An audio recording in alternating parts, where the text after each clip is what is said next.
So welcome everyone to the Buddhist Path of Awakening course. And we have been working our way through the profound treasury of the ocean of Dharma. But tonight we have a special reading that was sent out to everybody entitled The Way of Maha.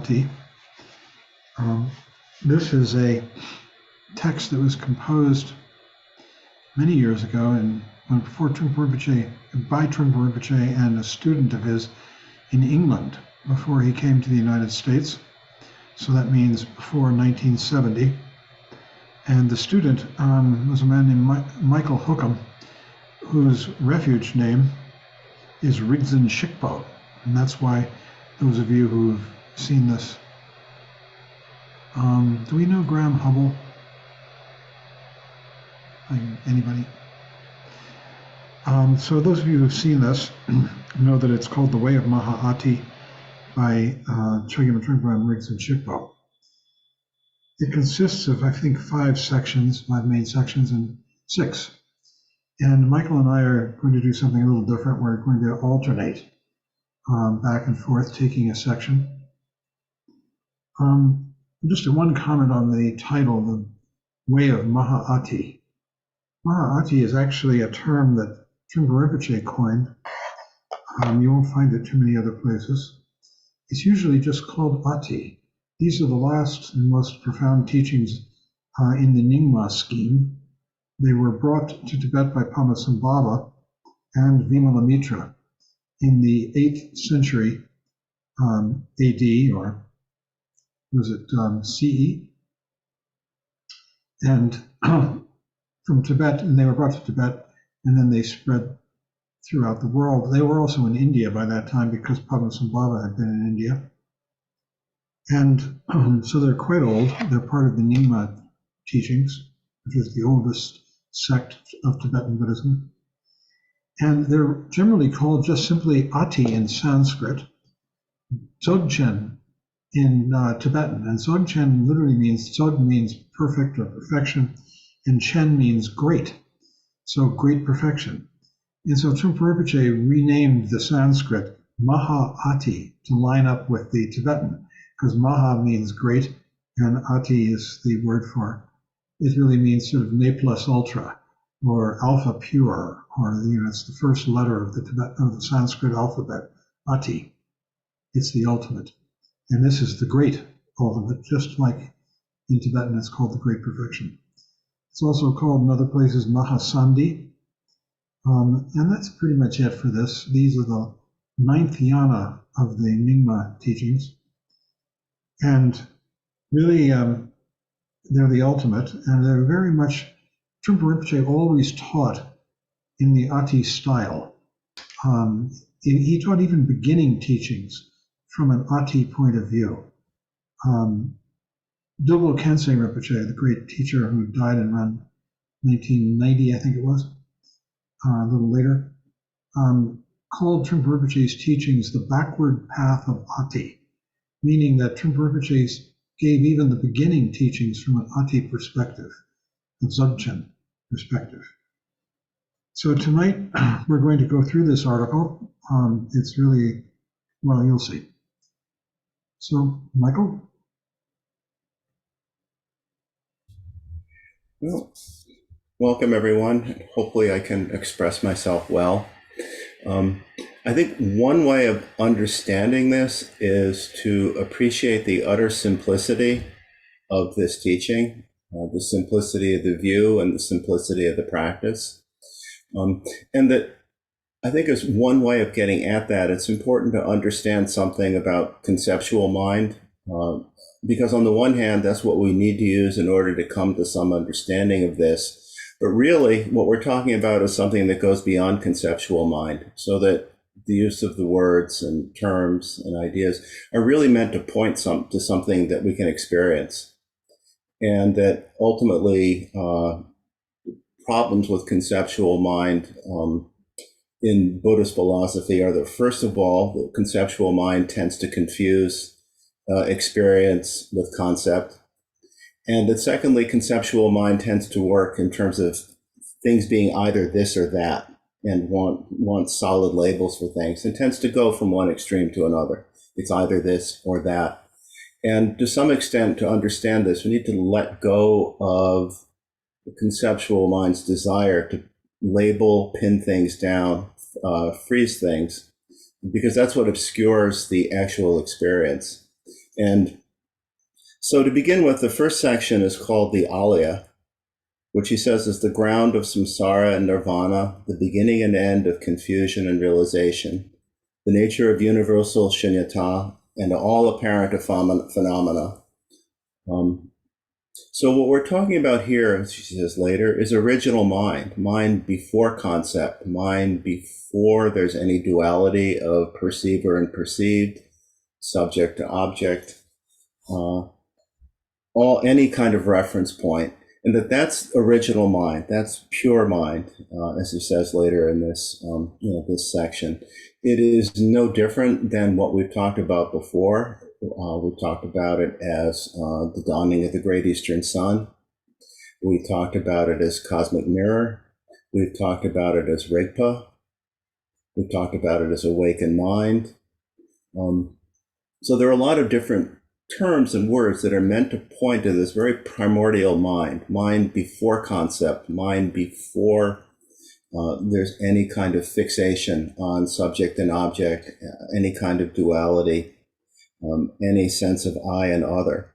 Just primordial experience, you could say. Now, because we're so caught up in conceptual mind, because we're so caught up in ego, a sense of I and other, we don't usually see this. Tsoknyi Rinpoche has an interesting phrase. He says that caught up in the display, we forget the essence. And the essence that we're talking about is this alaya, the all base of mind. Fundamental awareness, that without awareness, there's nothing. There's no wakefulness. That whatever we experience comes out of awareness. Where we get caught up is awareness of something, awareness of this, awareness of that. And then we end up in world of reference points and concepts again. So we're talking about something before that happens, as he says, more fundamental than even the Trikaya, because it's free from bias toward enlightenment. It's just pure open mind.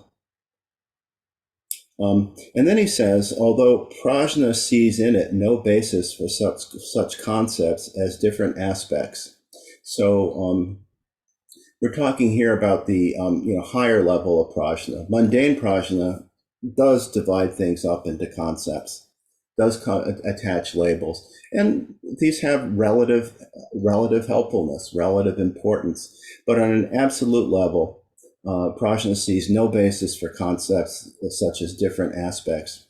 Yet there are three fundamental aspects: complete openness, natural perfection, and absolute spontaneity, are distinguished by upaya as useful devices. So the upaya is the skillful means, and what we're talking about is the skillful means. It's the skillful means of the teacher in using words and in using concepts to try to point us to something that's beyond concept. And that's the upaya, that's the skillful means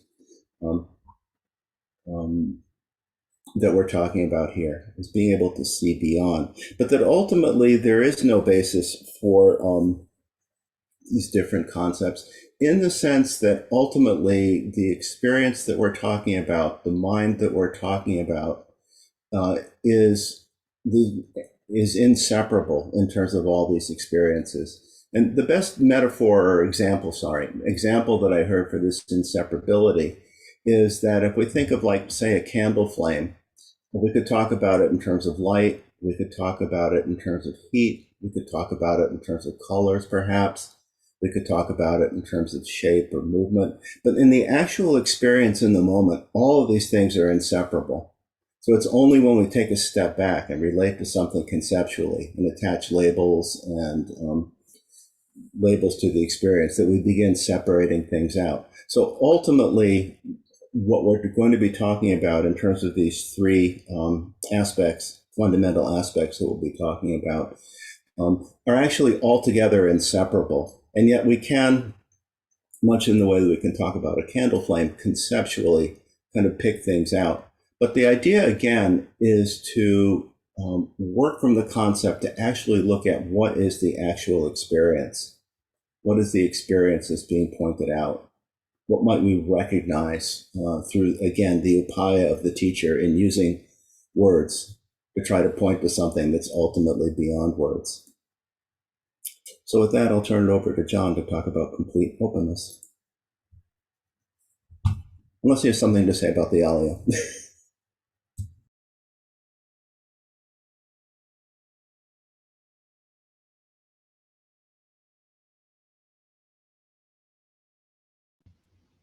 You're muted, John.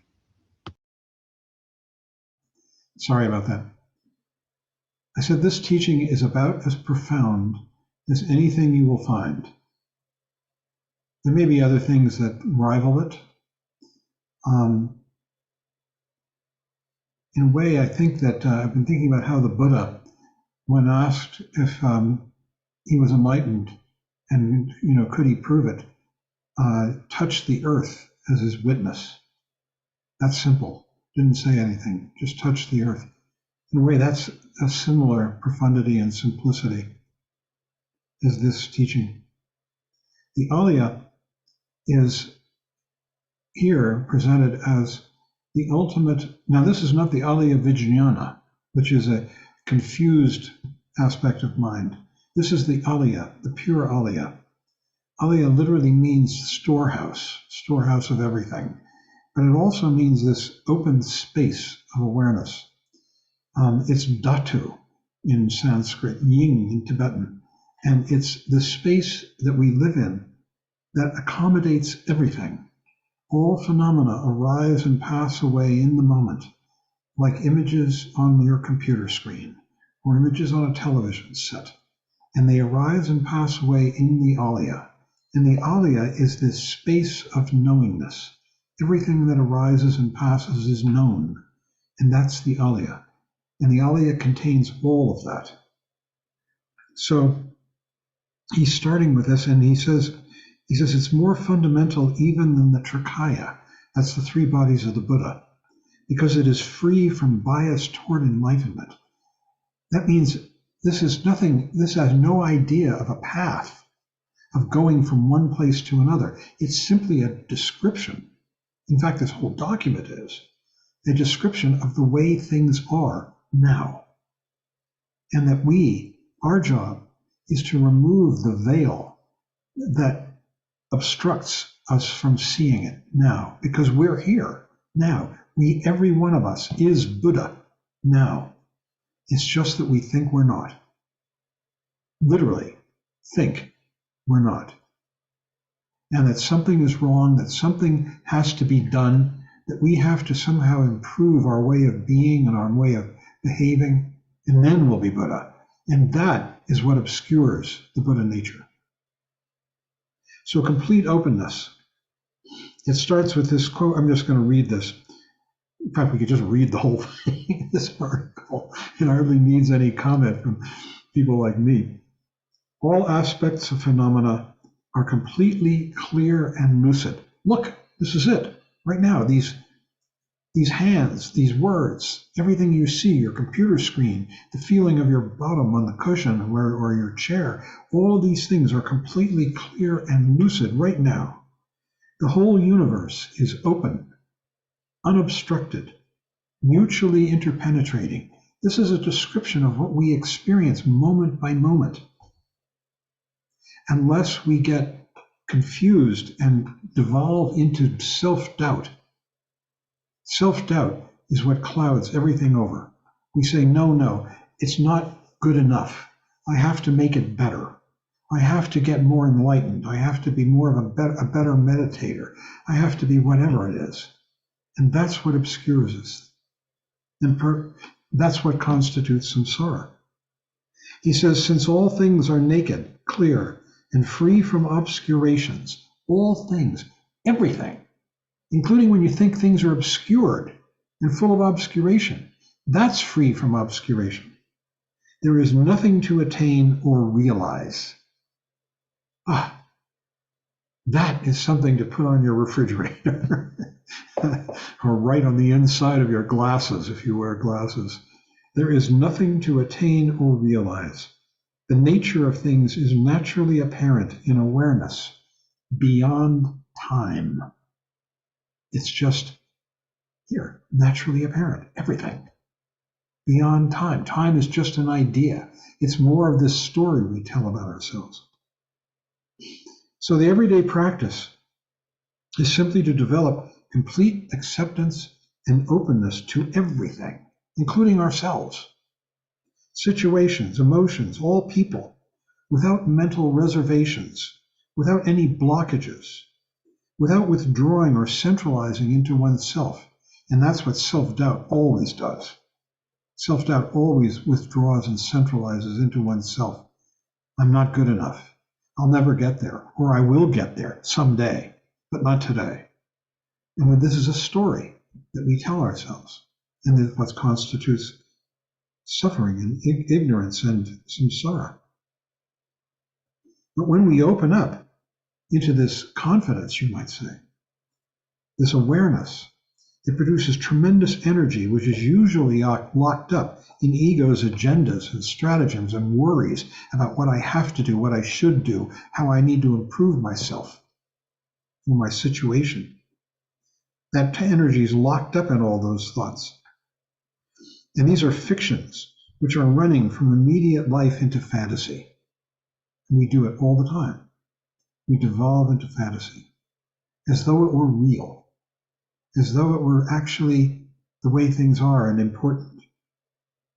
This clarity, coming present, may at first be unpleasant or fear-inspiring because we're letting go of all our reference points of who we are and where we're going. And we do let go of all that because we're already there. That's what this is telling us.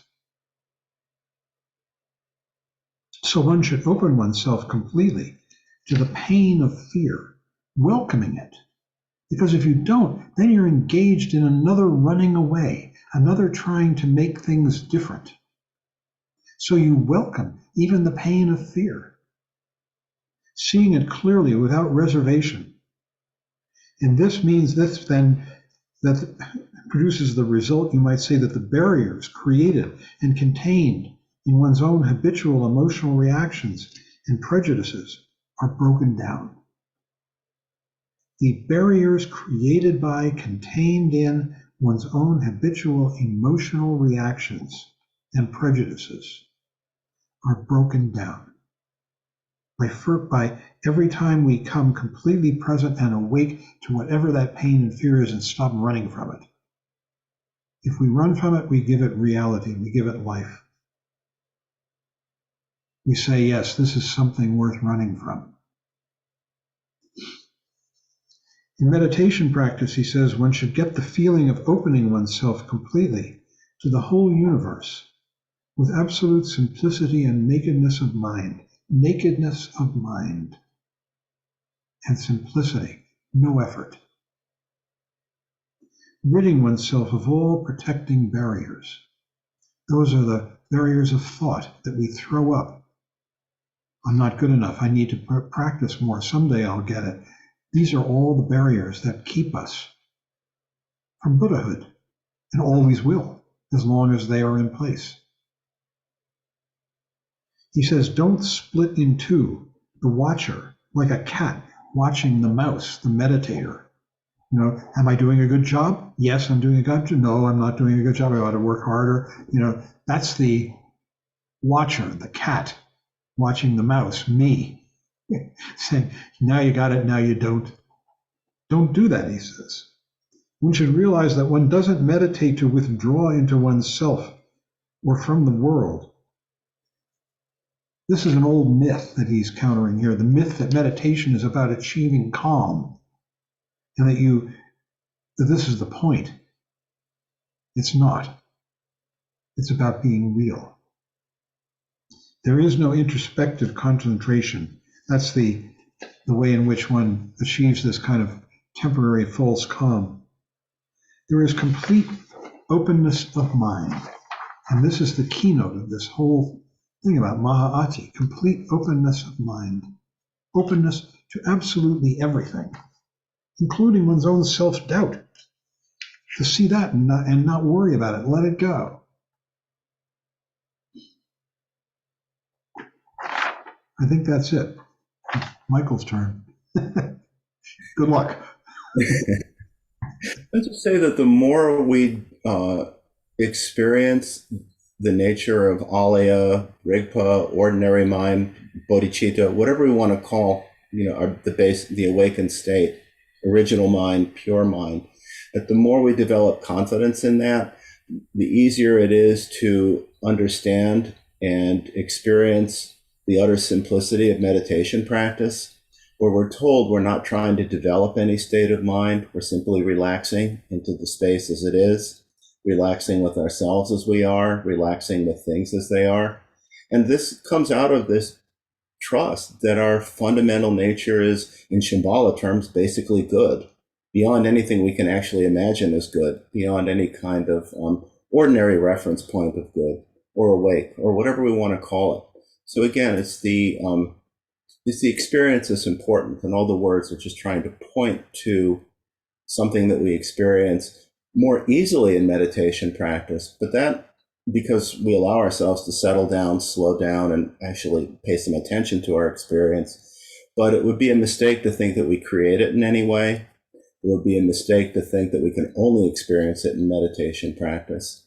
But at the same time, it helps us understand, helps us appreciate the simplicity of the practice and why the practice is so simple.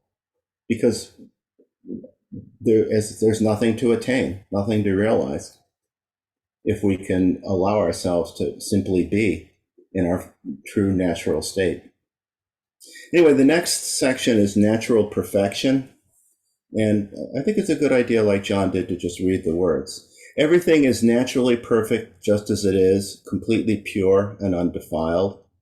All phenomena naturally appear in their uniquely correct modes and situations, forming ever-changing patterns full of meaning and significance, like participants in a great dance. Everything is symbol, yet there is no difference between the symbol and the truth symbolized. With no effort or practice whatsoever, liberation, enlightenment, and Buddhahood are already fully developed and perfected. So at the end, with no effort or practice whatsoever, liberation, enlightenment, and Buddhahood are already fully developed and perfected.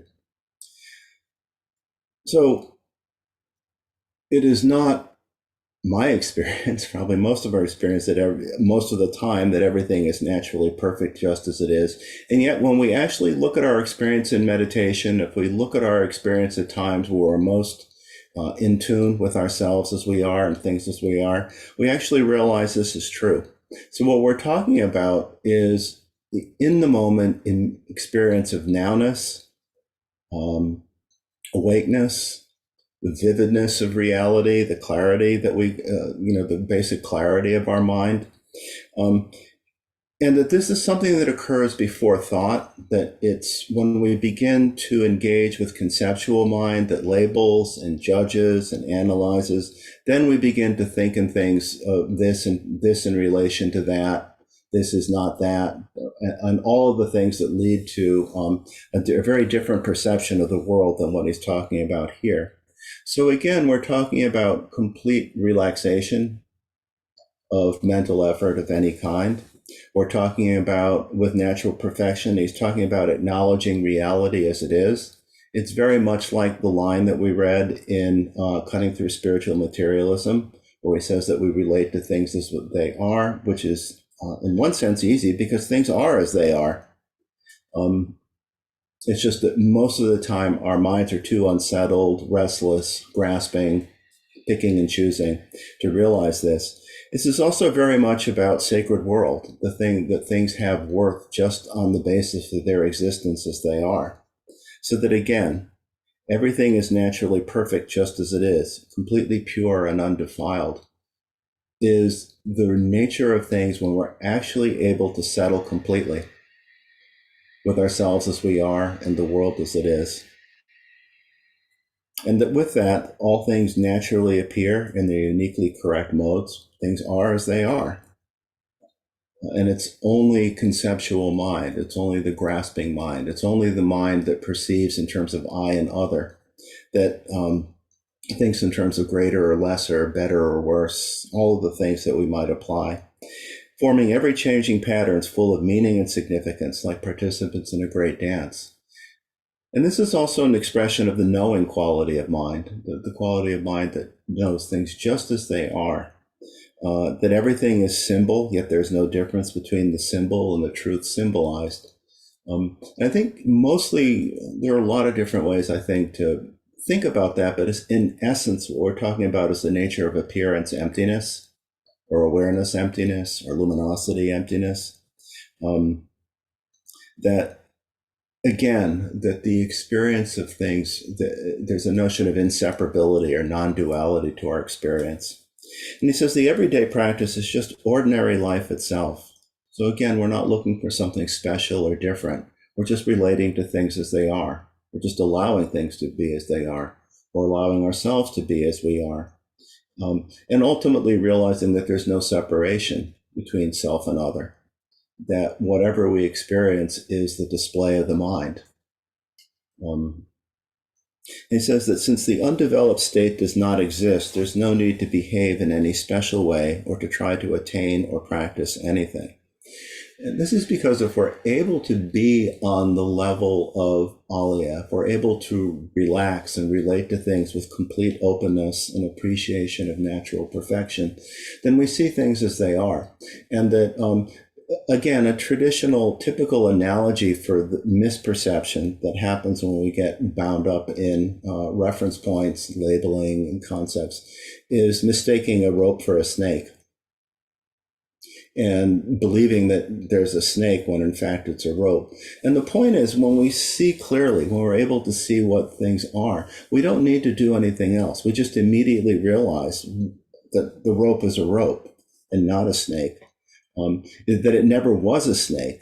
So that again, in this completely open state of mind, in the same way, the misperceptions that lead us to believe in an ego, the misperceptions that get us caught up in all of the dramas and tragedies and comedies and whatever of self and other, the realms and the intensity of all of that, we begin to see through as pure illusion, just like realizing that it's a rope, not a snake, that it has no inherent solidity, no inherent reality. He says there should be no feeling of striving to reach some exalted goal or higher state, since this simply produces something conditioned and artificial that will act as an obstruction to the free flow of mind. So again, we're not trying to create something different than what our experience actually is in the moment. And then he says one should never think of oneself as sinful or worthless, but as naturally pure and perfect, lacking nothing.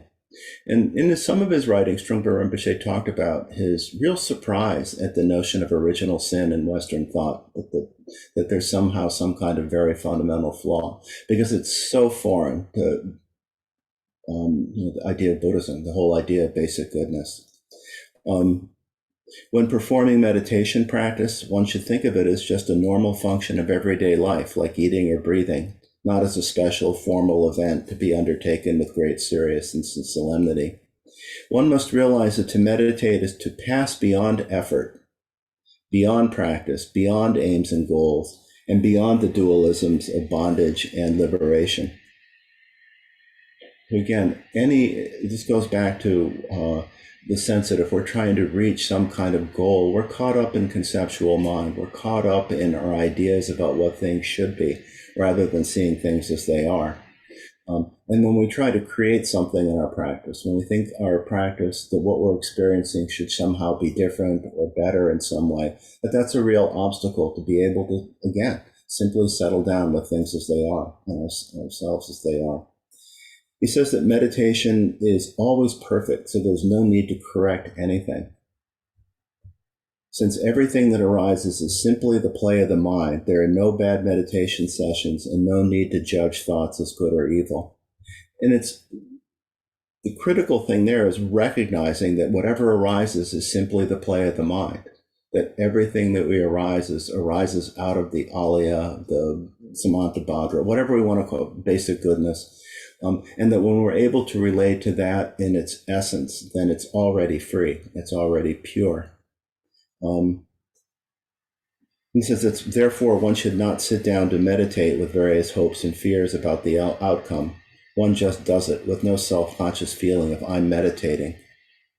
So without effort, without strain, without attempting to control or force the mind, without trying to become peaceful. So again, we're just relaxing and allowing ourselves to experience ourselves as we are and the world as it is. And this is in formal meditation practice, although we can move beyond that, but actually all of life. Again, basically it's the practice is ordinary life. And then he says if we're going astray in any of these ways, if we find that we are making an effort to create something, if we are trying to produce a state of mind, if we are becoming critical of ourselves, questioning ourselves, that perhaps we should stop, rest, and relax for a while before beginning again. And then he concludes by saying if one has experiences that one interprets as results, so some labeling of something that this was good or this was right, that not to make anything special out of this, but just observe them as phenomena.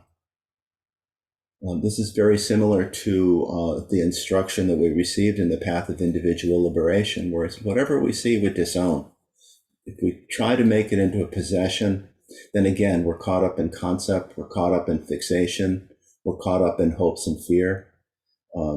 So basically, want to be able to relax further and let go further. And again, just allow ourselves to continue to be in present awareness. So let John take over from there.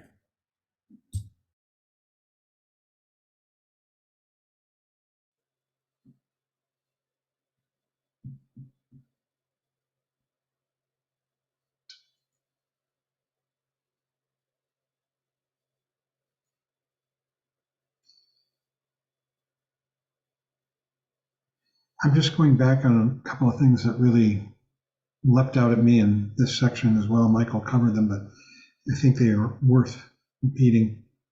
He says, so one must realize that to meditate is to pass beyond effort, beyond practice, beyond aims and goals, beyond the dualism of bondage and liberation.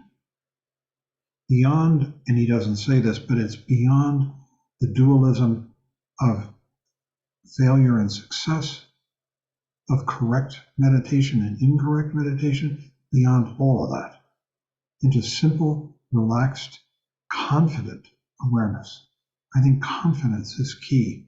That's why in other contexts, Trungpa Rinpoche emphasized the importance of confidence, self-confidence, and he called lack of self-confidence the Buddhist version of original sin.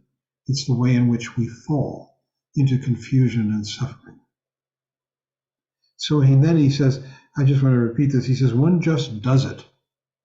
And I remember him saying to us over and over again, just do it.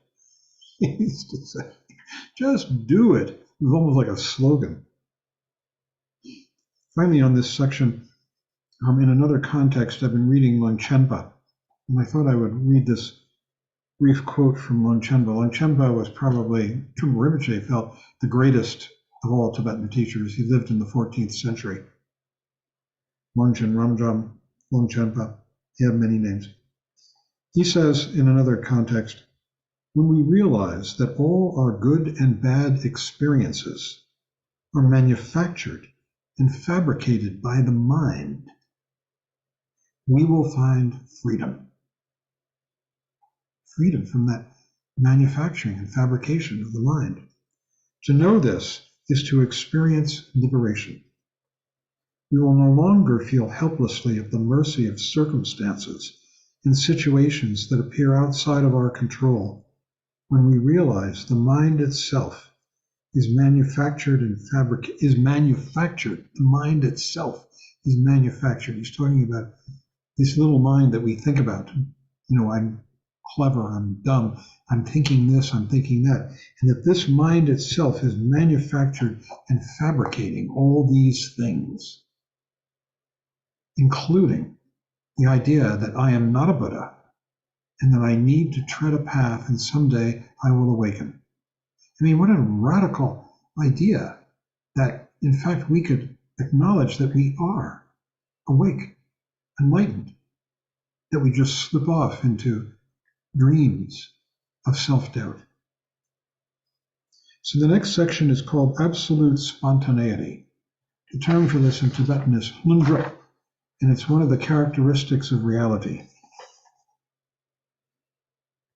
The quote that I'll just read is, all phenomena are completely new and fresh right now.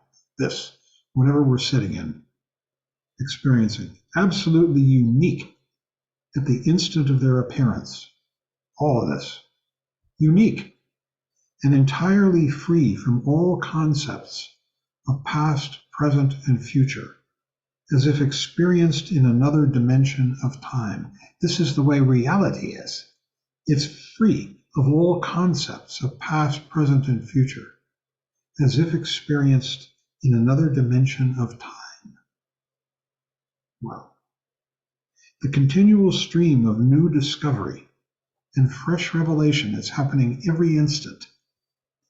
And inspiration, which arises at every moment, there it is the manifestation of the eternal youth of the living Dharma, and its wonder, splendor, and spontaneity are the play or dance aspect of the universe as Guru.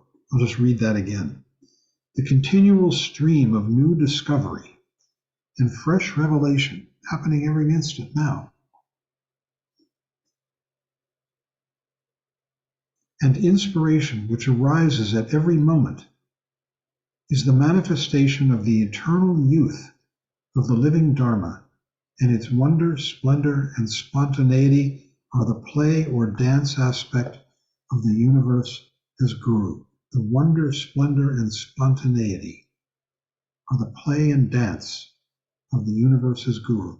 So he says, learn to see everything as a mandala in which one is at the center, and be free of the bias and prejudice of past conditioning, present desires, and future hopes and expectations. Be free of the bias and prejudice of present desires, future hopes, and expectations. All of these have been sort of taught to us in the past. In other words, be free of habitual patterns. We need to learn to identify our habitual patterns and wake up from them. And there are instructions on how to do this in the Dharma. We're not going into it in this document. But we need to learn to identify our habitual patterns. They are stored in our neurosis, in our neurotic storehouse. And they come up again and again and again and blur everything.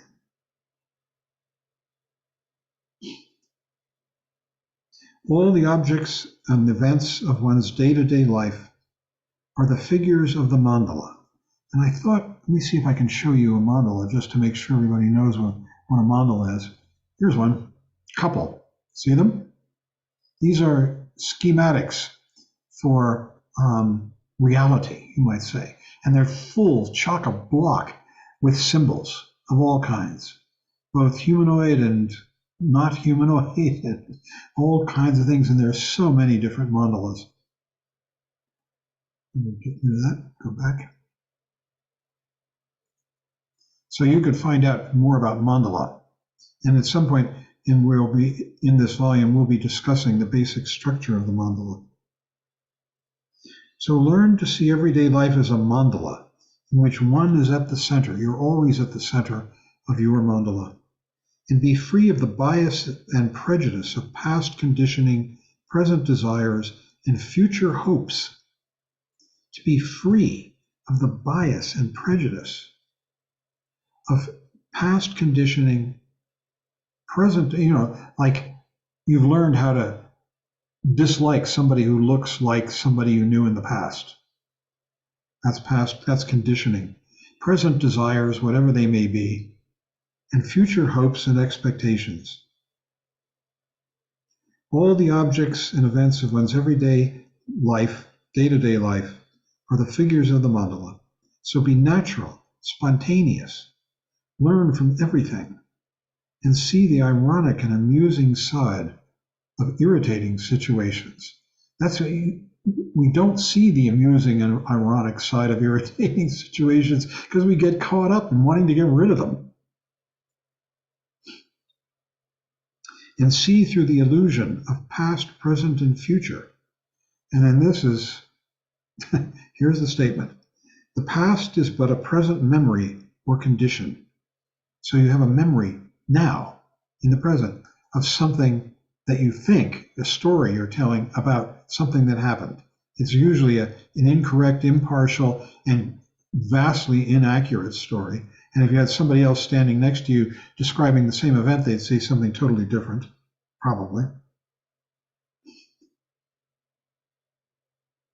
And the present itself, he says, the future is a present projection, and the present itself vanishes before it can be grasped. Here it is, gone, right now.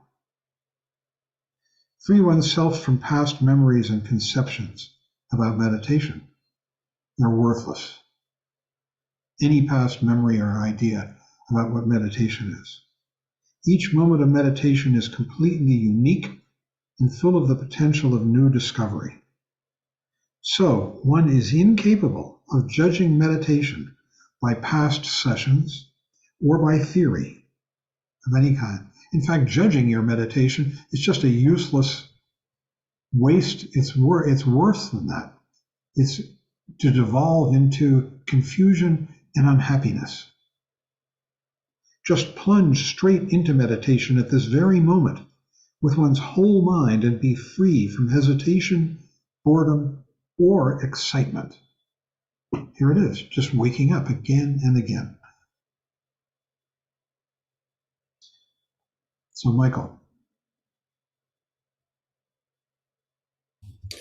So again, I think you could think of this natural spontaneity as another way of talking about the freshness and vividness of immediate experience. That when we're able to relate to things directly without the filter of concepts and without being caught up in ideas about things, labels and so on, but just simply see, hear, smell, taste, touch, and allow things to simply be, that's ultimately free. And again, when we're able to be with things in that way, we're completely present. It's just a natural expression of what we experience when we're present.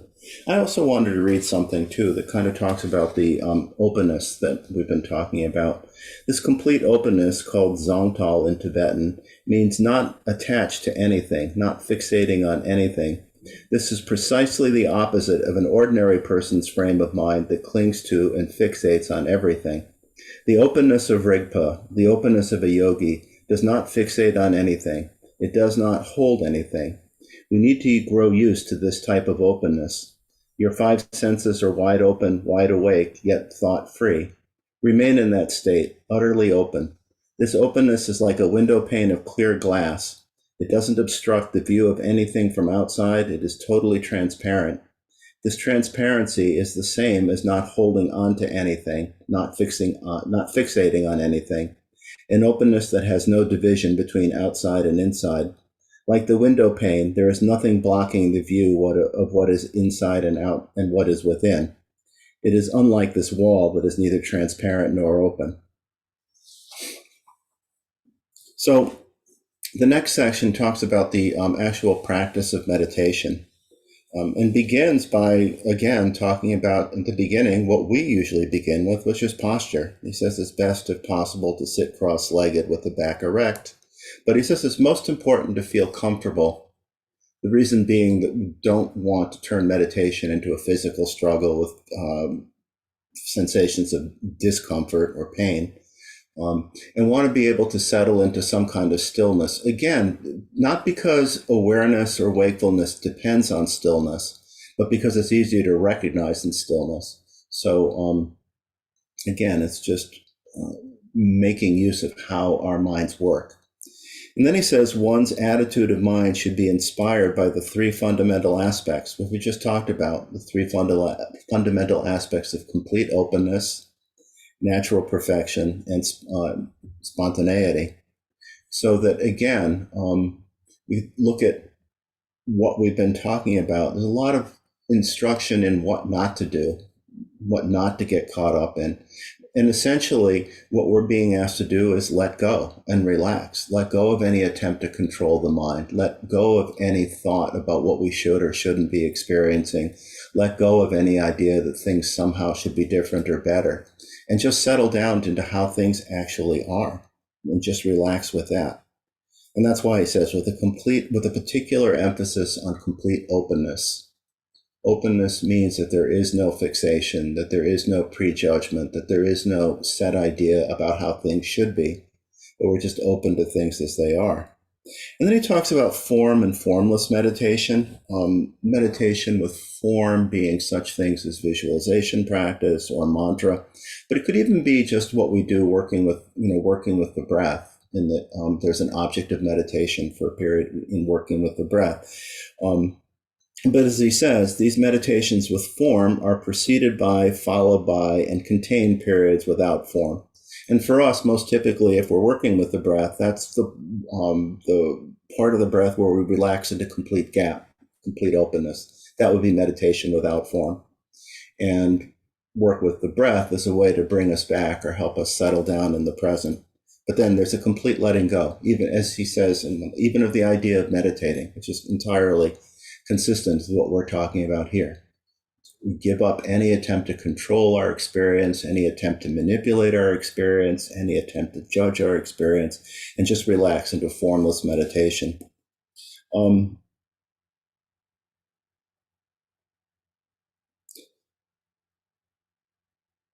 As he says, it may prove desirable, if not essential, to precede a period of formless meditation, completely open meditation, by a period of form. And again, this is because we're so habituated to being distracted, so habituated to being in the world of concept, or so habituated to being caught up in thoughts about past and future, that we need a reference point in order to let go into non-reference point. And this is what he says. There are many preliminary meditations that have been developed over centuries of Buddhist practice. And again, in our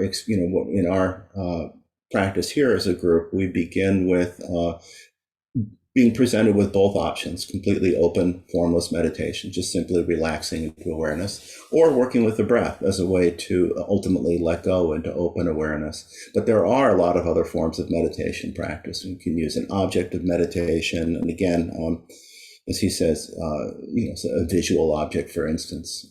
But again, the idea, even if we work with an object like a visual object, the idea is to maintain the sense of freshness and not to relate to the object as concept, but as immediate present experience. So again, it's the same thing of coming back and then letting go into formless meditation.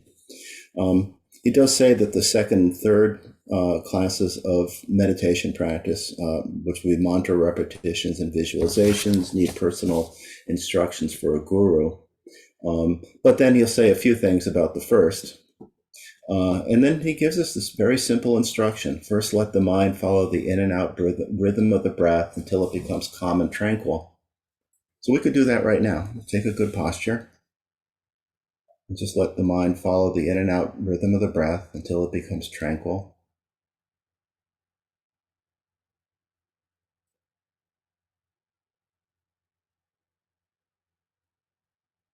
Rest the mind more and more on the breath until one's whole being seems to be identified with it.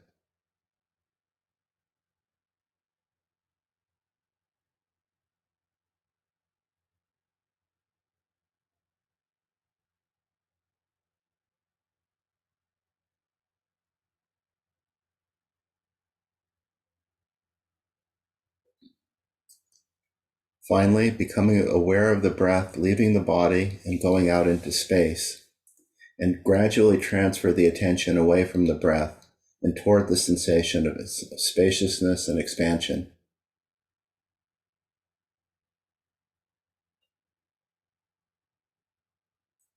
a sensation of spaciousness and expansion.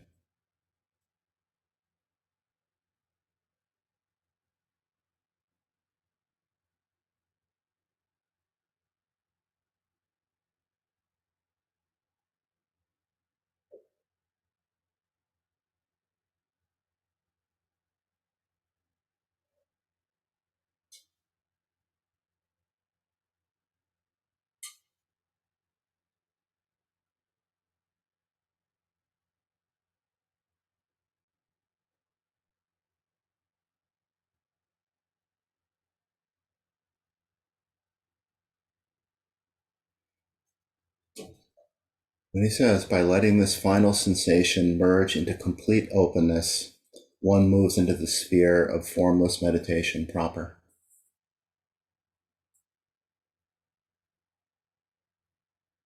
Out breath, dissolve, and just let go completely into openness, spaciousness, boundless expansion.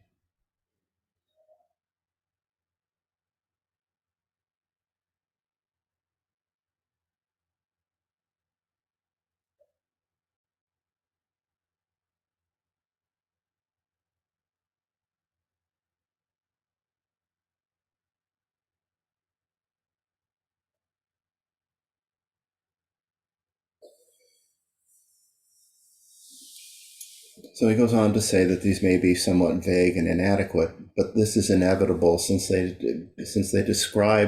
attempt to describe what is not only beyond words but beyond thought, and invite practice of what is essentially a state of being. So again, it's not something that we're trying to construct conceptually. It's not some ideal state that we think we should attain. It's simply relaxing into complete openness, allowing ourselves to experience natural perfection, which involves letting go of conceptual mind and our usual habitual judgments and habitual patterns, and then allowing just complete spontaneity. Whatever is just as it is, fresh, vivid, and clear. Again, the words are simply a form of upaya, skillful means. They're a hint, a suggestion, a pointing out, trying to help us recognize something that we can possibly experience. If acted upon, may enable the innate natural wisdom, again, this fundamental nature of the alaya, and the naturally perfect action to arise spontaneously. And this happens if we're able to relax, let go of thoughts about the past and all the things, past and future, sense of a goal, sense of something to accomplish, and just simply allow ourselves to be, and just simply see whatever is there in the greater space of awareness. Says this only arises when one has ceased to think in terms of meditator, meditation, and the object of meditation. So again, I as meditator, other as object of meditation, and the practice as thinking that we have to attain something. We have to relax, let go of all those ideas. It's a glimpse of reality, a sudden flash that at first occurs infrequently and then more and more often. It may not be particularly shattering or explosive, just a moment of great simplicity of things as they are, ourselves as we are, inseparable. And then again, he repeats, do not make the mistake of deliberately trying to force these experiences to recur. This is to betray the naturalness and spontaneity of reality. This is to betray the naturalness and spontaneity of reality. So I think I'll stop there, and John can add, and then we can have some discussion too.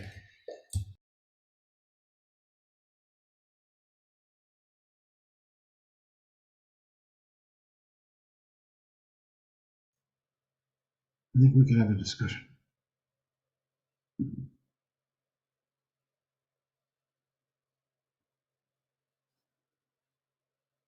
Meg.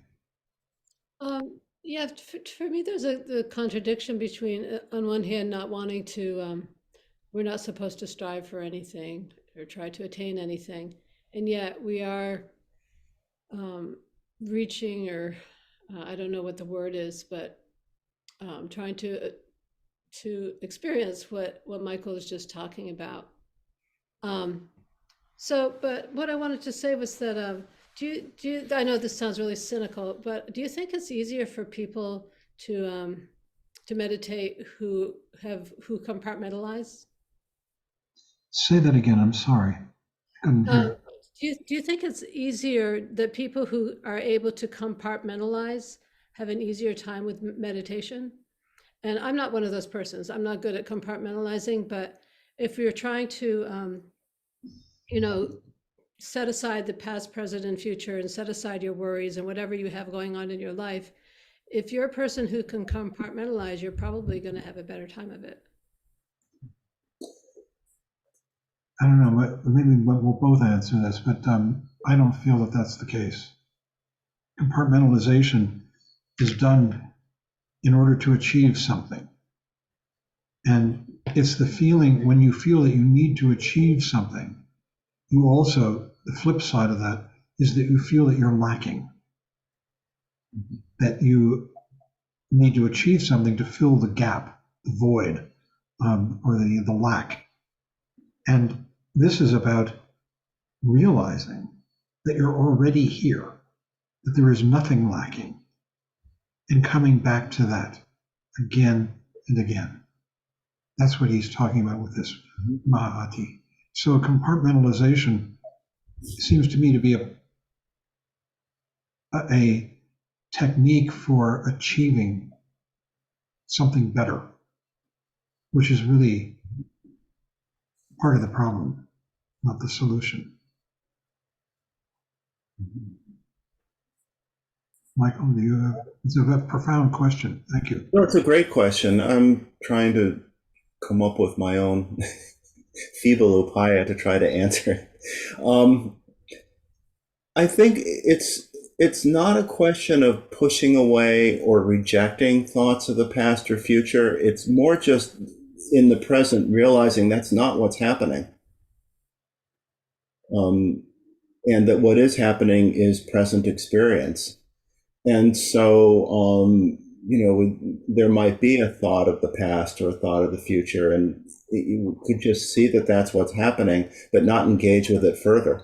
The problem comes when we engage with thoughts and they elaborate and become, we can go on forever, thinking about things and imagining things and getting ourselves worked up about this or that. The point in meditation is not to push away or reject. It's just simply to see it for what it is, which is, as Trungpa Rinpoche said, it's a memory that we're experiencing in the present. And the future is something that we think might happen, but may never happen at all. And what's actually happening is we're present. And if we can just sit in what's actually happening, but we're not trying to exactly stop those thoughts. There's an interesting expression in Maha about the problem of thoughts arising as enemies, which in itself says that we're caught up in some kind of duality, so that becomes an obstacle.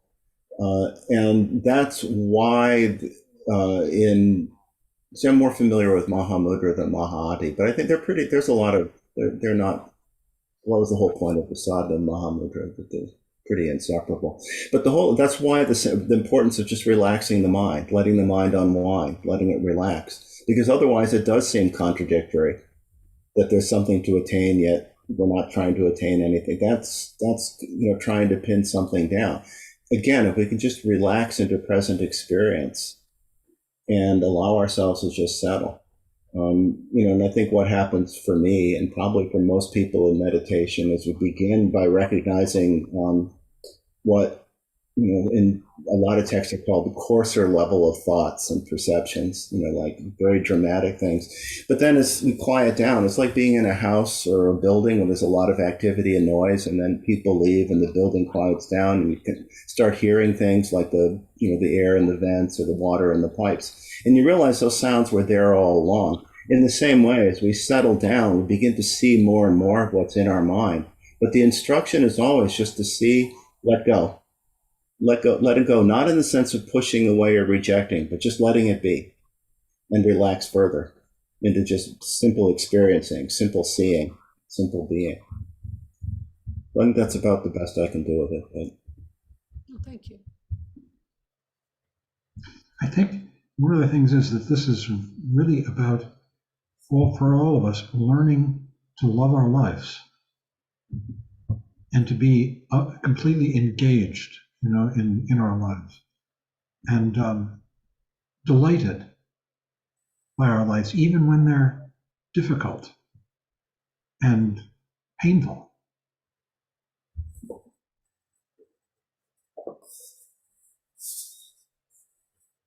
So meditation is not an escape.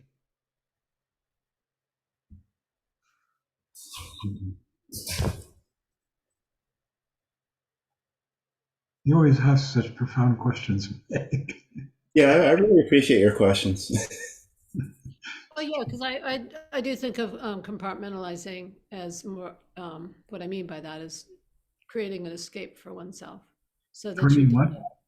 an escape, like you said, for Mm. oneself so that you can you can more easily deal with whatever's in front of you. Right. And what this is proposing is that you just see the compartmentalization as an attempt to escape and go, ooh, okay, bye-bye, let it just evaporate and come back to whatever we're doing, cooking the bacon or talking to the friend on the phone or whatever. Thank you.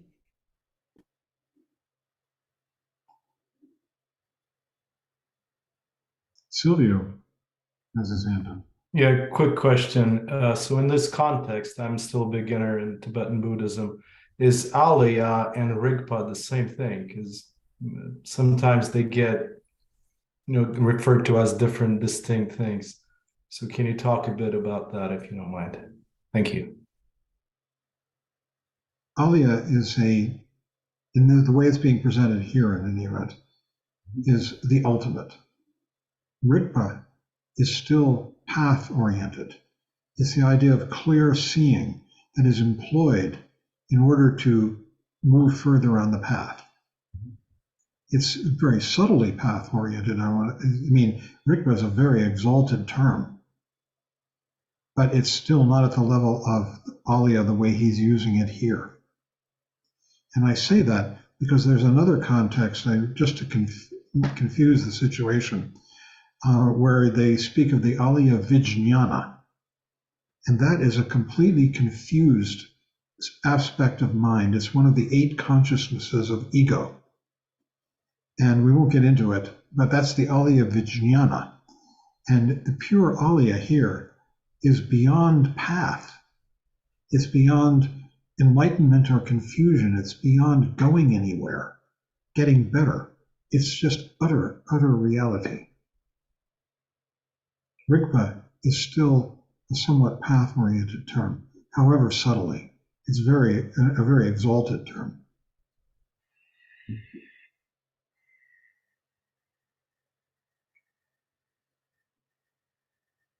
Steve. Following up on your discussion about thought, so does the thoughts of cooking the bacon, making plans for later in the day and tomorrow, do those thoughts fall within being in the present with no thoughts?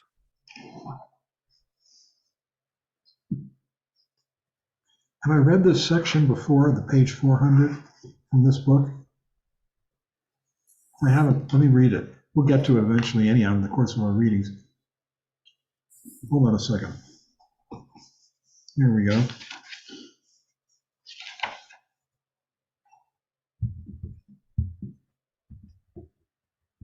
He says, he's talking about the union between teacher and disciple, which is another subject, but in the course of talking about that, he addresses this issue. He says,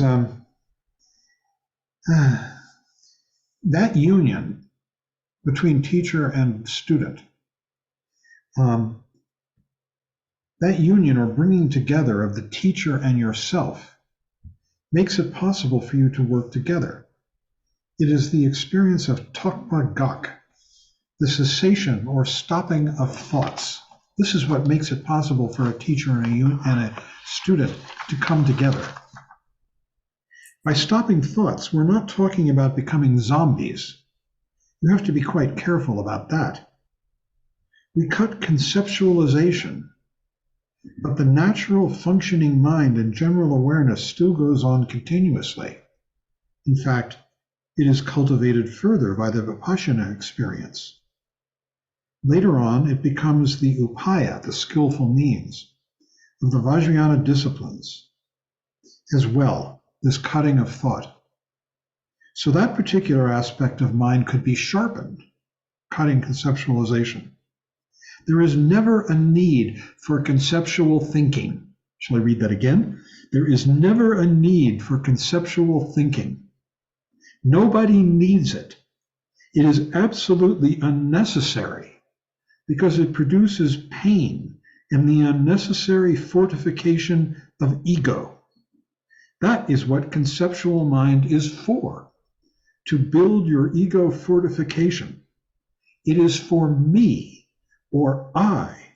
It is about how to be I, how to build myself up. And that is not necessary. There could be a world without I. Page 400, if you have the book, 400 and 401. I've read that so many times. Yeah, I'm still not sure I understand how that applies to me planning on lunch later today or tomorrow. I don't know. You're gonna have to figure it out too. I mean, I remember Rinpoche roasting oranges for lunch. Okay, I'll just chew on that for a while. Yeah. Do you really need to think about it much? You know, I mean, or Again, I think that some of it too goes back to what it means to conceptual mind, that the conceptual mind pigeonholes, labels, takes things as real that aren't real. But that doesn't mean that, in relating to things as they are, as empty yet apparent phenomena, that we don't work with them in some skillful way. maybe it has to involve a judgment and evaluation, good and bad as well. Yes. Yeah.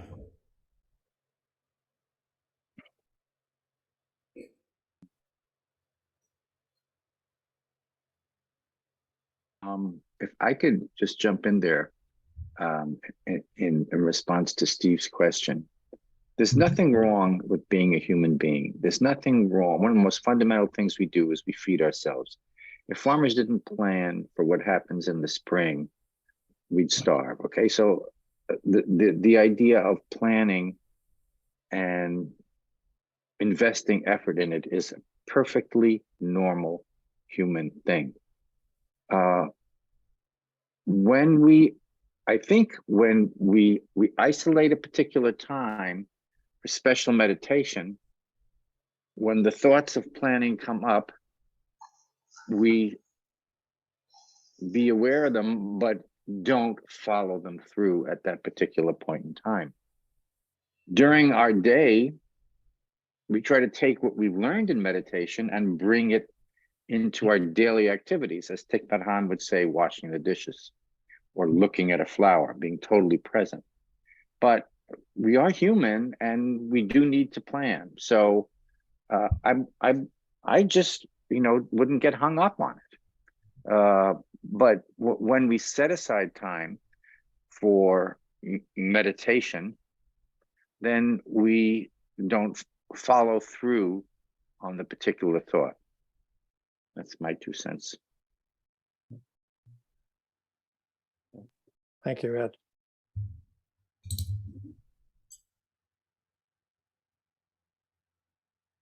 And I also think it's whatever planning we do is based on the reality of things as they are in the present.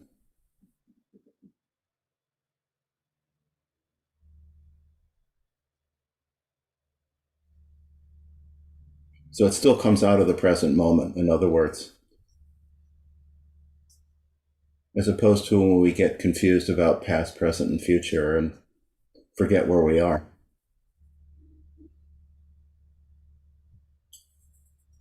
I see Danielle has her hand up, and then Mark. Hey, this morning I was driving and I saw something really, really sad, and it was like I really didn't want to think about it, but it kept coming into my mind, and I was thinking about how to compartmentalize it and how to get away from it. And then I came home and I read, it says, the everyday practice is simply to develop a complete acceptance and openness to all situations and emotions, and to all people, experiencing everything totally without mental reservations and blockages, so that one never withdraws or centralizes onto oneself. So then I was like, well, maybe I should just accept what I saw, be with it for a little bit, and then, I don't know, move on. But I don't know if it was the right thing to do. Because I didn't want to think about it. And I was like, well, if you don't want to think about it, it might keep coming up. And, I think you all talk about like accepting even the bad stuff in life, and just sitting there with the feeling, and that's it. And I was wondering your take on my thoughts today.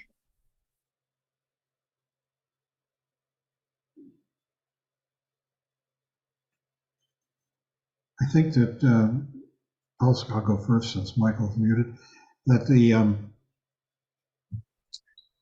you're bringing it to awareness, non-critically, is what we're being enjoined to do.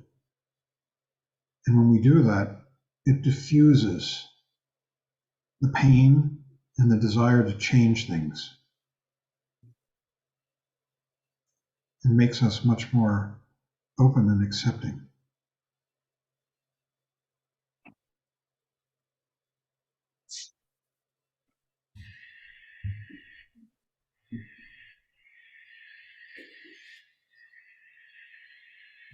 Yeah, I stopped trying to fight it. I was just like, I'm just going to be here with the sadness. And like, it was better, So anyway, I just wanted to share that. Yeah, I think sometimes when we fight with how we're feeling, it actually solidifies the feeling more. And that if we're able to just be with how we're feeling, it's not that it isn't painful, it is, but that there's not as much of all the secondary stuff that we build up around it. I think this is why Tonglen actually works, is that you might be doing Tonglen for what you experienced. It's funny you said that, because I was saying, what can I do? I want to do something. There's nothing I can do, but I wanted to give to the animal that I saw, or, I just wanted to give something and take something. So I tried to do that just to get positivity in I don't know, it sounds really stupid, but tried to do that as something, It sounds a little stupid.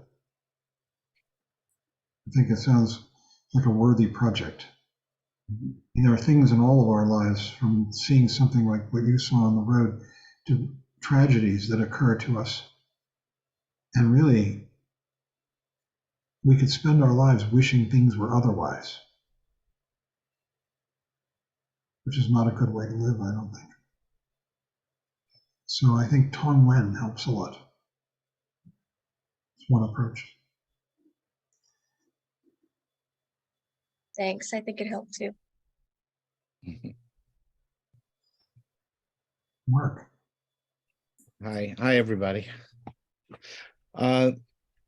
Yeah, I was just thinking, I don't know if this is going to be of any use, but I was just going over my practice and how I kind of do things. Like sometimes I'll wake up in the middle of the night and I'll be upset about something.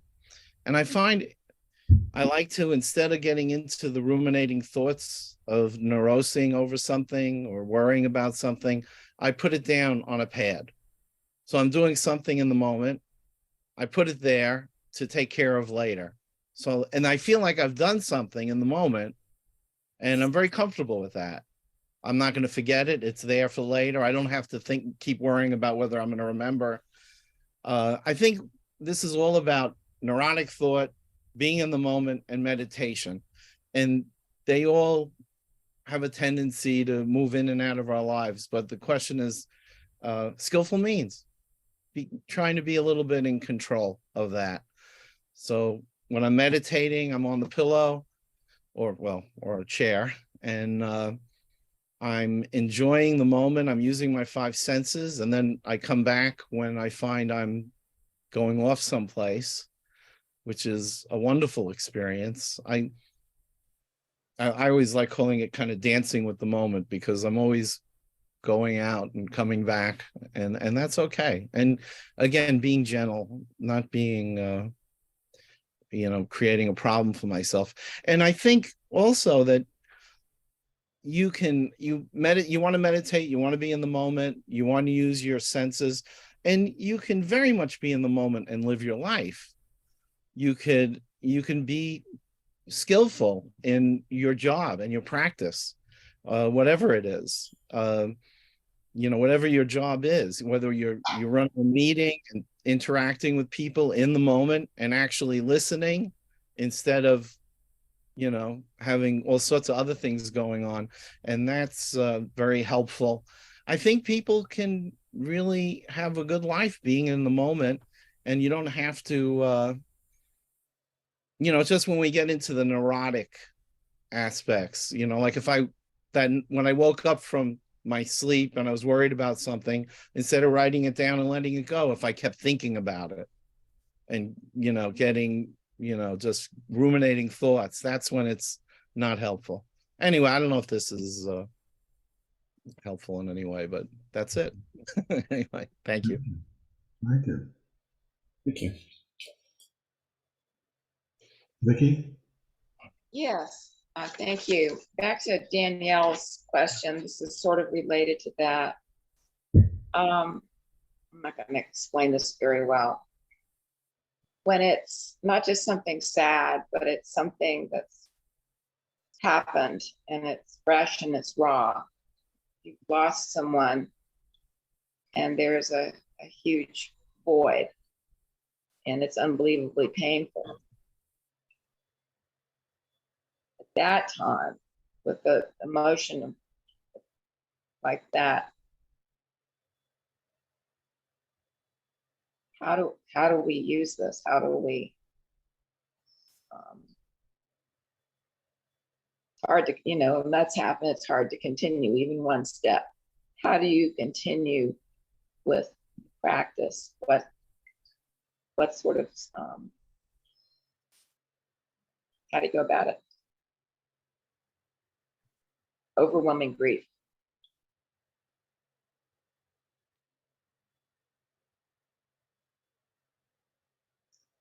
Michael, you want to say anything?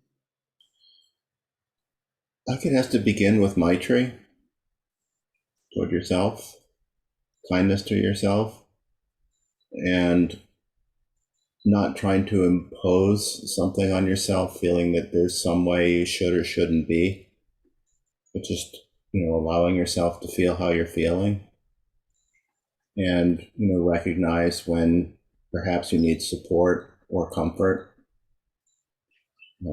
And as best you can, just allow yourself to feel what you need to feel in order to take care of yourself.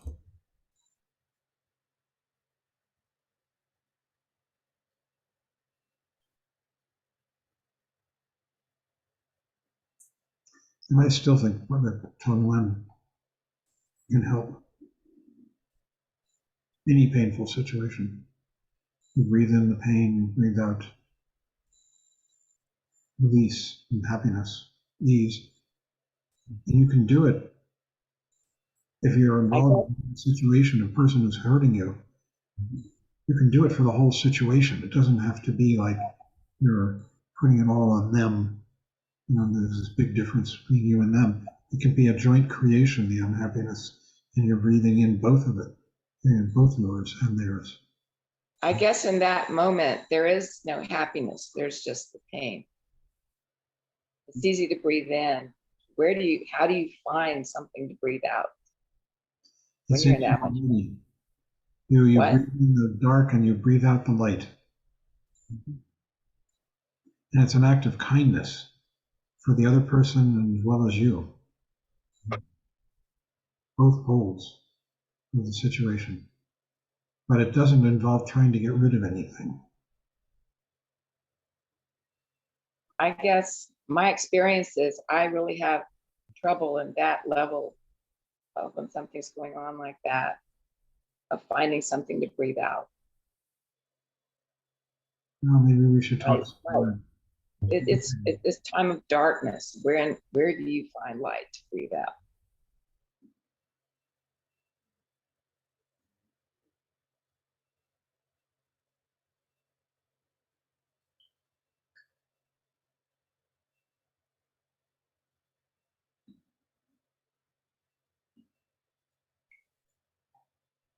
Philip.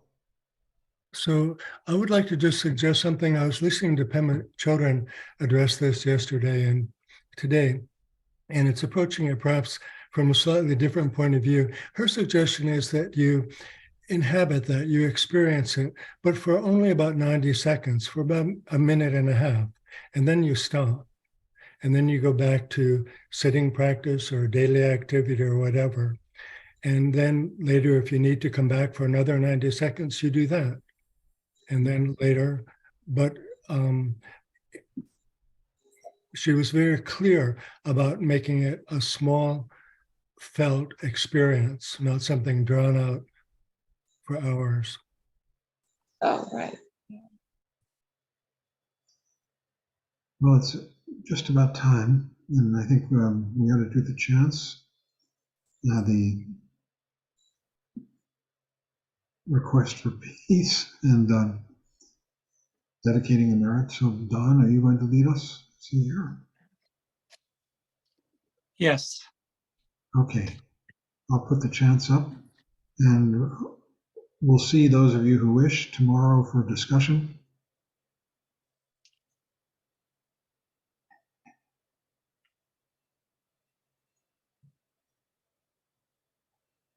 And I'm going to mute all.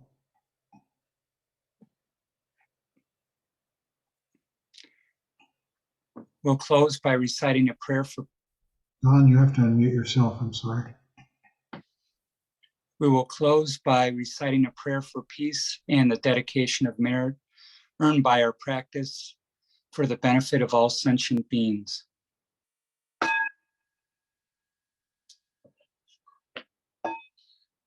By the blessings of enlightened and compassionate ones, by the power of my positive actions of 3 times and my prayers of pure aspiration, may wars, conflicts, epidemics, and all other maladies dissolve in this world, and may the earth and all who live on this earth enjoy the abundance of well-being. May all learn to live lovingly with each other.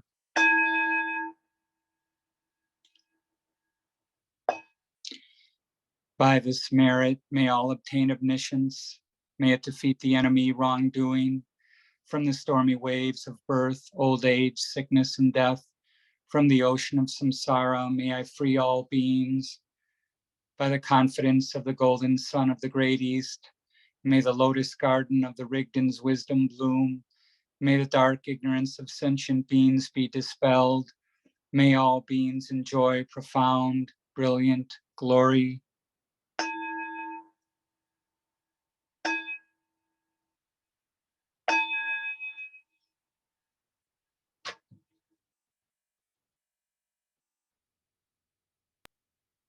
Thank you, everyone. Thanks, John, Michael, everyone. Thank you. Thank you so much. Thank you, John. Thank you, Michael. Thank Thanks, you. everybody. Thanks, Michael. Thanks, John. That was great. Thank you. Good night, everyone. Good night, everyone. Right.